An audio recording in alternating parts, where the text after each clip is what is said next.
Namo Vishnu Padaya Krishna Prestaya Bhutale Shrimate Bhakti Vedanta Swami Niti Namane Namaste Saraswati Deve Gauravani Pacharine Nirvisesa Sanyavari Paschatya Satarine Shri Krishna Chaitanya Prabhu Nityananda Shri Advaita Gadadhara Shri Vasari Gaura Bhakta Vrinda Hare Krishna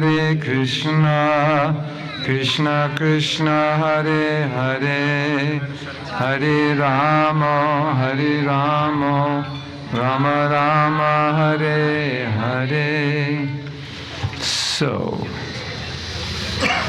I think those of you who are in the back standing, there is space on the mat, a few spaces on the mats if you'd like to sit on the mats. You have ants on the grass here? Yes. They bite? This is so much like New Raman Reti and Alachua. You even have this ants here. Hare Krishna. So I have to make a confession of how I was a fanatic when I was a young devotee. In 1970, I was in a temple in Berkeley, California, that's right across the bay from San Francisco. And San Francisco is the place we had the first Rath Yatra. But in Berkeley, we had the Lord Chaitanya Festival, and the devotee who carved or designed the Prabhupada Murti, his name is Lochan, he was living there, and he built this Murti, Hare Krishna, long time. He built a deity exactly like this. And we would take that deity on wheels and we'd go down, it's a college town, Telegraph Avenue. And it was 1970, all hippies, and we'd just chant for hours. So that night, the deity came back in the backyard, and Lord Chaitanya's feet were my pillow. I just slept all night. Hare Krishna. Somehow or other I had, I don't know, some inspiration to do that. Maybe that's why I'm still here. So that reminded me of that. And I have to tell you a story about what happened today. Would you like to hear? It was quite interesting what happened today. Well, before I tell you we were chanting in the temple in the morning, and then we stopped chanting, and I was thinking, well, it's not every day we get to go out on Harinam, and I thought, well, why don't we go? So a few of us went. And there's a letter by Srila Prabhupada. He said, when you go out, don't try to chant to please people or attract a crowd, just chant and the crowds will come. So, today it's not that crowded. So we went up and down the street and then we went to the park. What park did we go to? What was the name of that? Where's anyone who was there today? We went to Kulangata, right? What was the name of that park? Kulangata Park. What's the name, Amrita? We don't, nobody. We'll give it a name. We went to Kulangata Park. You can go down there tomorrow and put a sign up. Hare Krishna community has named this park. So there's a mall there, right? It's right across the street from the mall. So we thought, we're walking around, it's hot, we're walking through the sun a little bit, we'll go to the park, there's some people there. Well, some people, not many. So we started chanting, and then one class came through. We almost got them to chant and dance with us. A few stopped. When I was years ago in Washington, D.C., we used to have devotees trained to grab high school students when they would stop and engage them in chanting and dancing. We have videos of those in the 90s, and all these kids would just dance. So, and then they left, and then there was kind of nobody there. And so I was remembering what Prabhupada said, you just chant and, please Krishna. And then in the mall, there was, I think, was it the mall? There was a fire alarm, and everyone in the mall came out to the park. It was like, what? There weren't that many people, maybe 100, right? Wasn't it? Yeah. Something like that. It was like 100 people came out right where we were chanting. And about 12 of them looked like they were tourists from China. And they all joined in the kirtan. And the Chinese, it's interesting, the Chinese really like to dance, believe it or not. They're really into dancing. And so they joined, and that was really nice. So I was thinking of that letter, Prabhupada said, just chant, people will come. And then we had finished. We were like, okay, it's time to go. We have to get back, take a little rest, and get ready for this evening. And then this group of, I guess it was preschool, came, 2 teachers and about 35 or so kids came. So I started chanting again. I said, no, we can't stop chanting. But the fact is, she stopped and asked if we could chant for the kids and teach them how to dance. So we had this whole preschool of, it was probably 30, 35 kids. And they're all waving to us goodbye and high fives and like that. So. I'll give you that one to put on as well, please. How come? Because then we're putting the speaker at the back. They can't hear with that one. Oh, okay. Yeah, that's why this. You can hear in the back? You can hear. They can hear. The front can hear. Okay, now everything's good. Yeah. So,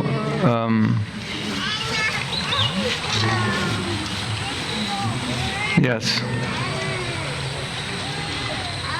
Lord Chaitanya is very merciful.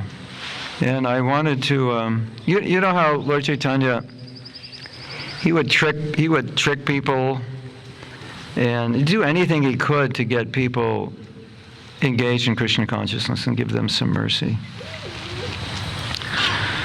So I wanted to discuss a little bit just the concept of mercy. It's an interesting concept. We touched upon it this morning. How many of you were there this morning, just so I know? So it's like less than half, so I might have to review.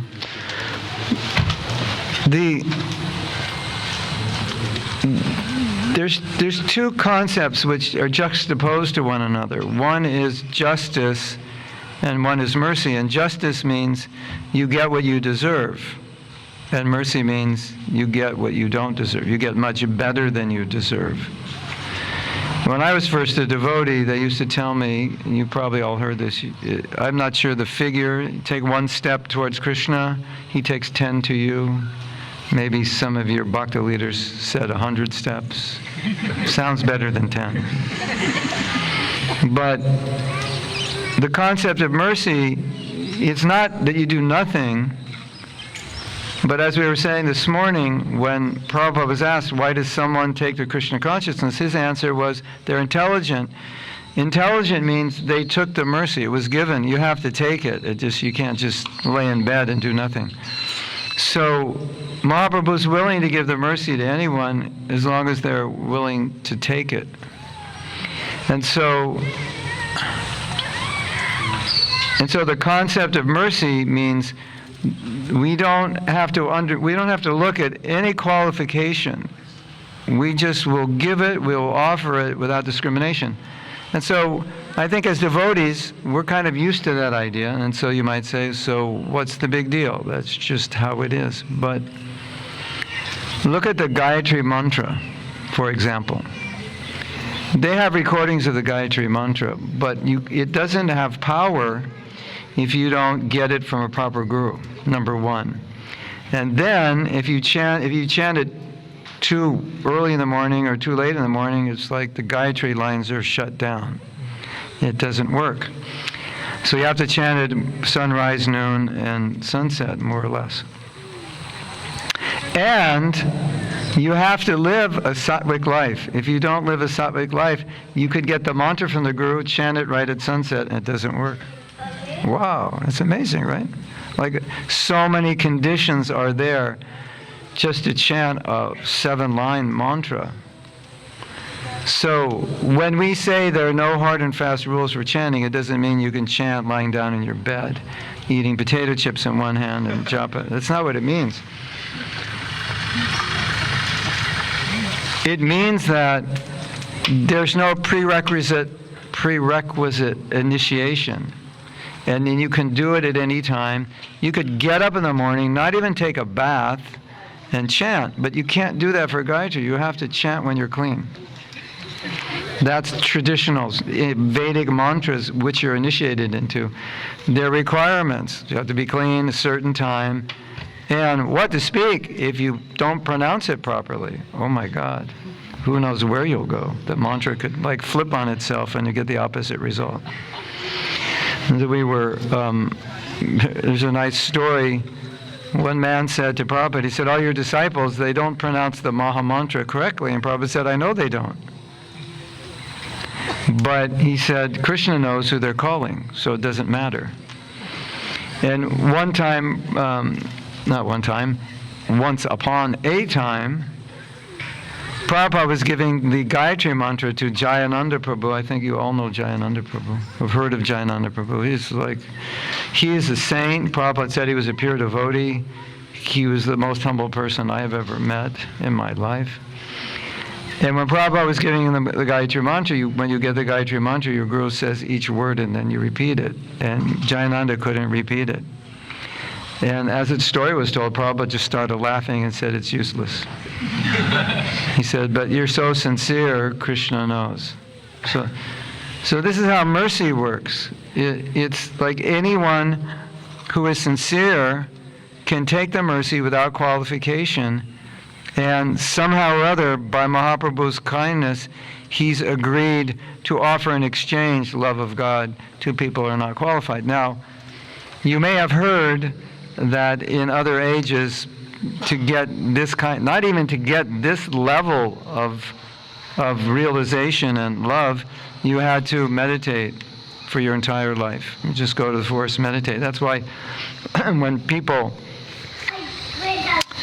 would say to Prabhupada, I want to go meditate, or I want to practice Buddhism or something, he'd say, okay, go, leave right now, go to the forest. He would tell them to do that, because they thought they were, they thought they knew about meditation. He said, no, you don't know about meditation. Meditation means you live in the forest, and what do you eat? Whatever's around. You don't go shopping. You just, whatever. And where do you sleep? Wherever. That's meditation. So we don't have to do that. That's good. So we were saying this morning that Mahaprabhu empowered the Mahamantra. He gave it Shakti, special Shakti that it didn't have before he came. The mantra was there, but he gave it Shakti. He gave it the power to awaken the highest possible level of love that can exist. So it's sometimes called as Sachinandan Swami likes to refer to it. I'm sure there's a shloka. I don't know offhand. The prema nam. The name that gives prema. You could have a Vaikuntha nam. Vaikuntha nam would mean a name that takes you to a lower position in the spiritual world. It's still good, but not as high. But this name takes one to the highest possible position of bhakti, of devotion, of love. And there's no qualification. So that is Mahaprabhu's mercy. Hare Krishna. You like to take it? Okay, so how do you get his mercy? There's a couple ways. As I'm saying, he put his mercy in the chanting of the holy name. So that's the main way we get the mercy. Another powerful way we get the mercy is to share it. And so, give the holy name to other people, teach them how to chant. And then in the Chaitanya Charitamrita it says, what you give, you get back. So,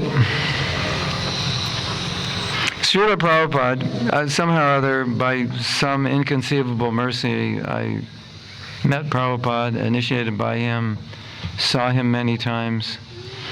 And what was on his mind most of the time, if not all the time? What was on his mind was giving mercy to other people. That was always on his mind. I think there was a story here, maybe some of you know, of some man who came here and argued with Prabhupada and had a big fight and this and that. And at the end, it's like, here, give him prasadam. Just give this person mercy. We don't care. He doesn't like me. He's angry with me, whatever. Prabhupada's whole being, consciousness, was just to share mercy. That's what he did. That's what he liked to do. That was who he was. So how do we get the mercy of Mahaprabhu? We understand Prabhupada's heart. And that's the whole ISKCON is meant to expand the mercy. If ISKCON doesn't expand the mercy, we've failed. So, as I was saying this morning, Prabhupada pretty much was pleading with us, take the mercy. Don't be foolish, be intelligent. So today is a really good day to get the mercy. Have you noticed? Were your rounds better today? Did you sleep better today? No. Yeah, my rounds are better and I slept better, yeah, because I got up early, yeah. The day's not over yet, so there's going to be lots of kirtan, lots of prasadam. But, you know, what I think is extremely important, because Mahaprabhu gave mercy, what's extremely important is to know how to get that mercy through in the holy name, how to take it so it works, it has potency. And so when we chant the holy name, and maybe we can do this today because there'll be kirtan, when we chant the holy name, what did Prabhupada say? He said, we're crying out to Krishna. What are we crying? Why are we crying? What are we crying out for?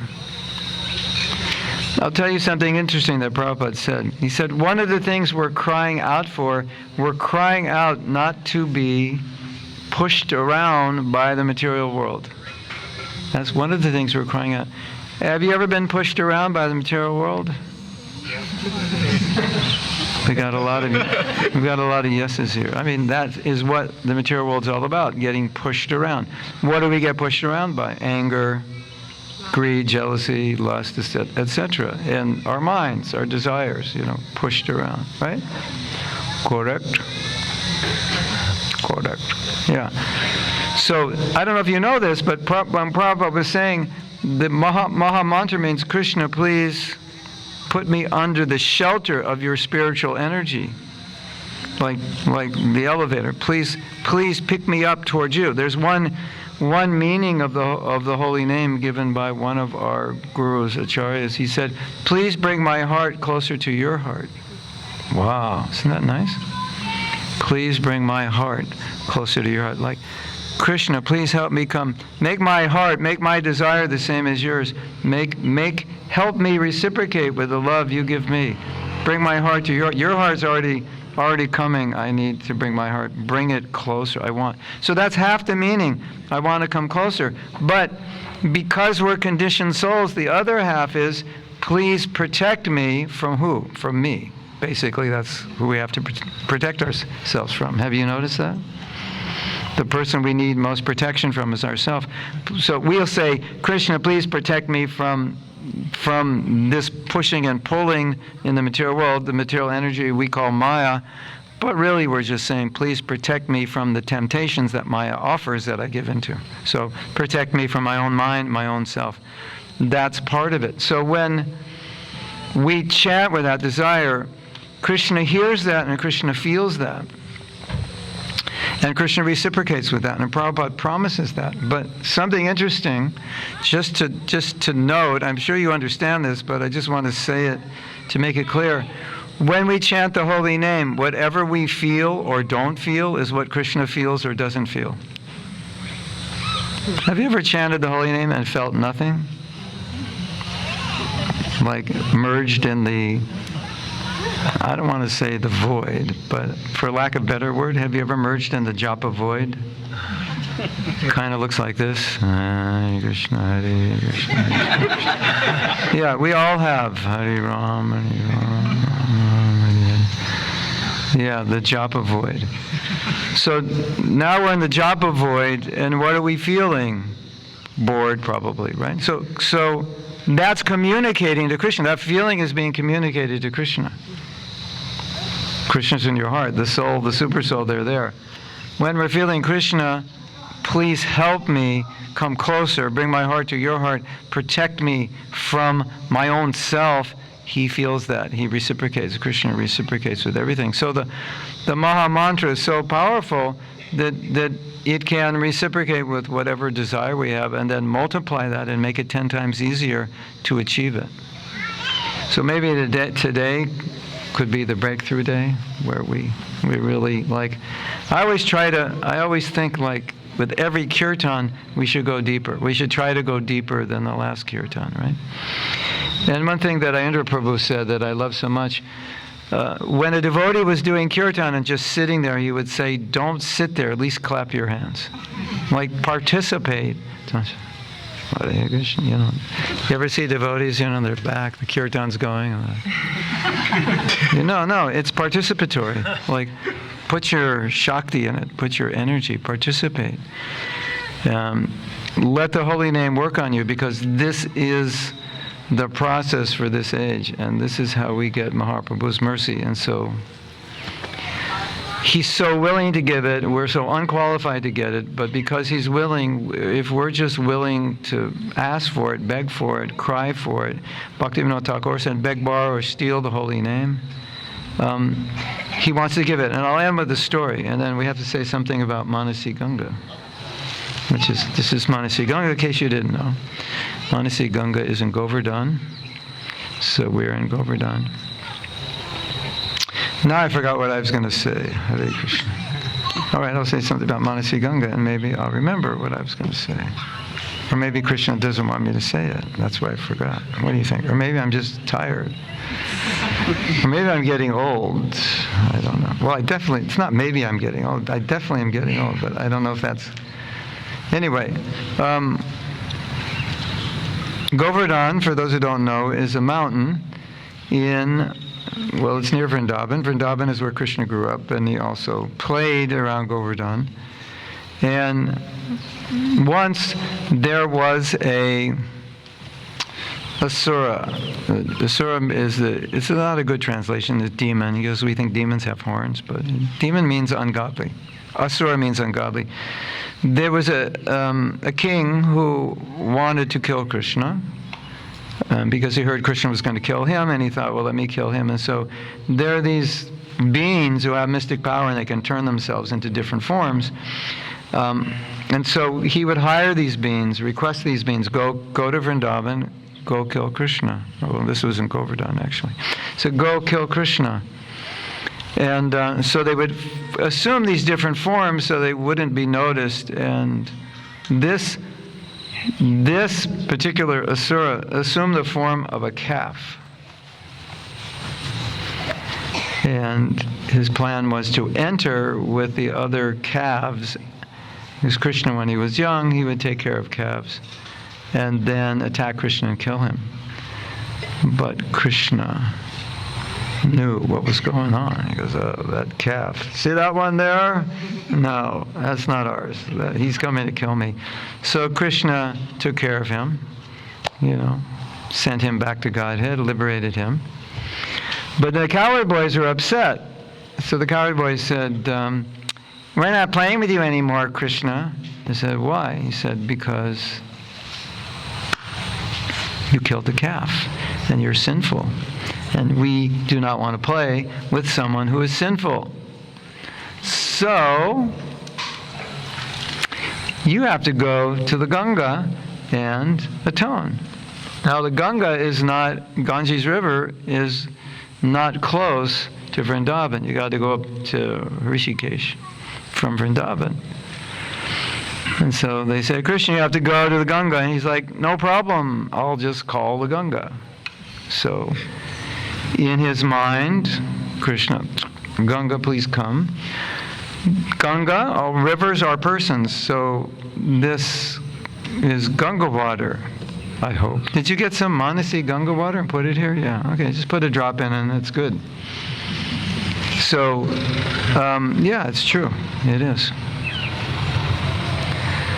So, Krishna called the Ganga to Govardhan, and formed a kunda, a pond, or Sarovara is a big pond, and they called it Manasi Ganga because he called the Ganga in his mind, and Ganga came. So, once upon a time, Garuda was flying over Manasi Ganga,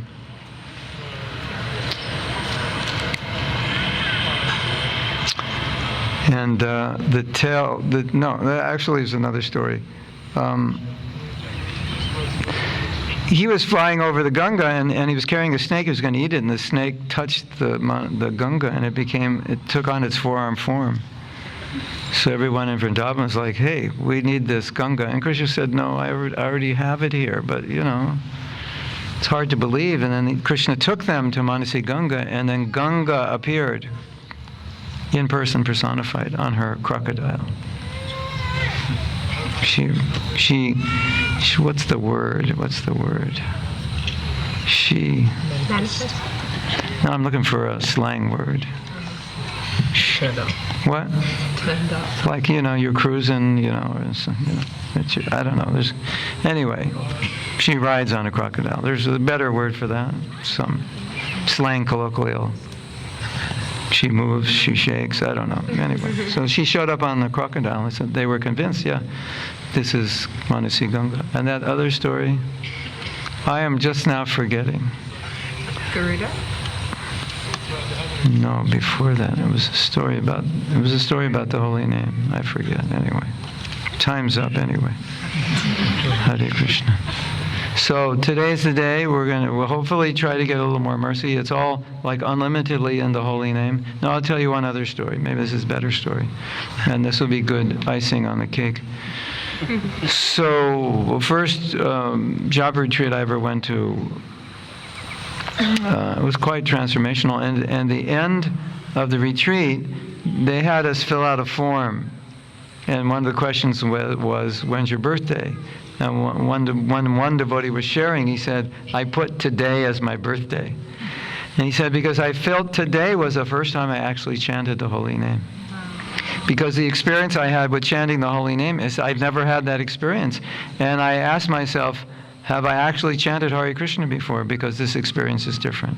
So the holy name can open up to deeper and deeper experiences, and I'm just hoping that today is such a good day to get it. We can all go a little deeper and get pushed a little more, and a little more taste, a little more ecstasy, because it frees us from everything that is making us miserable, and it opens us up to everything that will make us happy. Hare Krishna. Hare Krishna. Sri Chaitanya Mahaprabhu ki jai. Gauranga.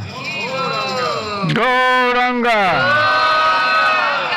If you have an inclination to say the name of Gauranga, today's the day.